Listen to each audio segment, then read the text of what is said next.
मंडियों में बारदाना न बिगाड़ दे सरकारी खरीद का गणित।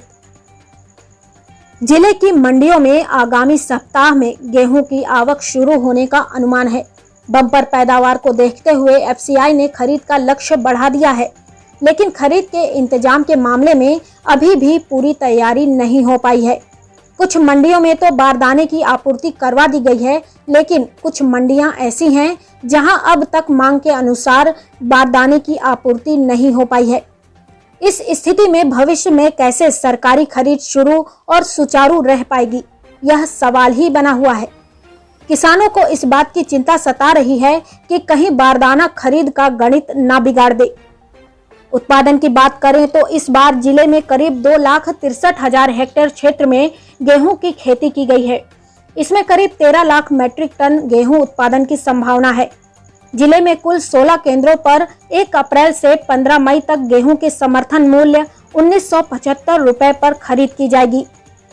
इसमें से 15 केंद्रों जंक्शन, टाउन, टिब्बी, तलवाड़ा, नोहर, भादरा, रावतसर, पल्लू, पीली बंगा, गोलूवाला, डबली, लखासर, जाखड़ावाली, हिरणावाली और पक्का सहारणा में एफसीआई और एक संगरिया में नेफेड की ओर से गेहूं की खरीद की।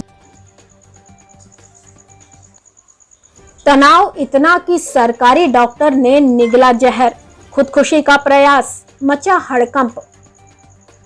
पंजाब से आ रहे यात्रियों के पास कोरोना जांच रिपोर्ट है या नहीं, इसकी चेकिंग करने के लिए सरकारी चिकित्सक डॉक्टर प्रिंस भाटिया की ड्यूटी साधु वाली चेक पोस्ट पर लगाई हुई थी।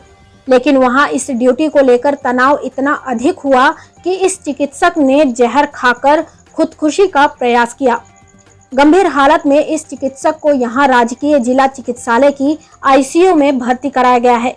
चिकित्सकों की टीम ने इस चिकित्सक को बचाने का प्रयास किया है।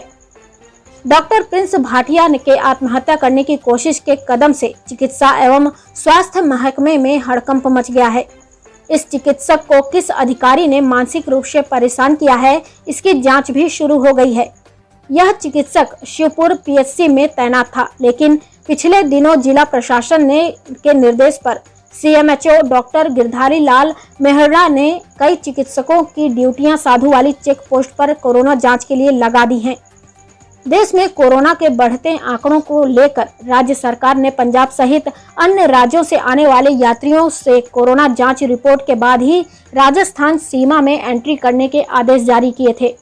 इस आदेश की पालना में साधु वाली चेक पोस्ट पर 11 मार्च से चेकिंग पॉइंट बनाया गया है। किसी भी वाहन पर सवार यात्री या चालक को इस चेकिंग पॉइंट पर अपनी जांच रिपोर्ट दिखानी जरूरी है।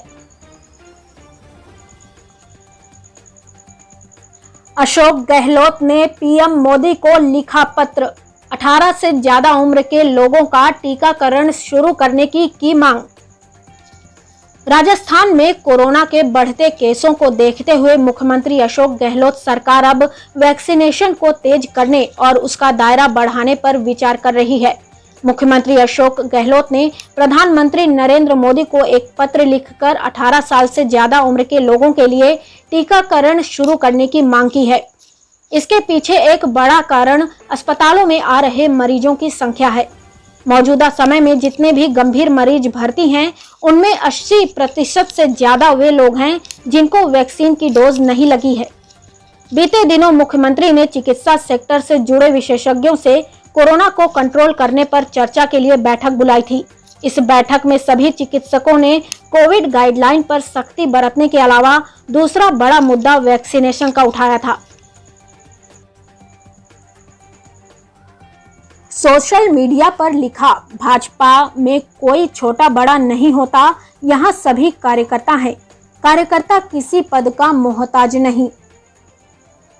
भाजपा आला कमान ने अब तक पूर्व मुख्यमंत्री वसुंधरा राजे को प्रदेश की 3 सीटों पर हो रहे उपचुनाव से पूरी तरह से बाहर रखा है।